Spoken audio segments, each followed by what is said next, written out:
So this is the condition of their heart, at least for this time being, towards people who are in need, towards people who are asking for help, in arm's reach. So here it is, everyone is just passing by besides these people.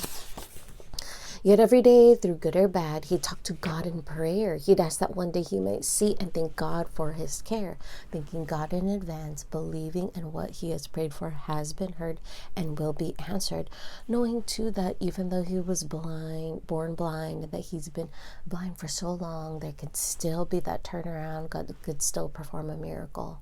Now, he was quite a wise young man. Although he could not see, he still could tell what people thought, responding to his plea that even though he was physically blind, not spiritually blind, spiritually strong, he also had spiritual gifts such as discernment, whether or not he could physically see, discernment of people's heart posture, of what people would think towards him, just like the vibes that they were showing and exhibiting here. He felt, he could sense, and God provided this for him. So yes, he had a lot that God provided for him, just not the physical sight, and therefore other things as a consequence, at least for this time being.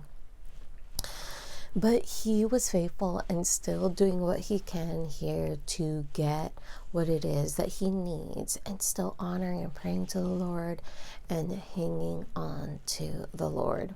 So this was his life. This was him up until this point.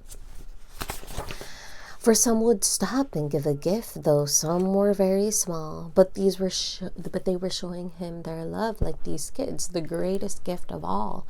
And some would even take the time to talk with him a while. Though he was blind, he could still feel their warm and tender smile. In the end, he was able to meet all these people because of his blindness. He was able to just feel all the different kind of love and care and compassion, and how in the end he was still human. He just could not see, and how people did care for him, watched out for him. And this was God ultimately being there for him, providing for him, and giving him also what he needs here.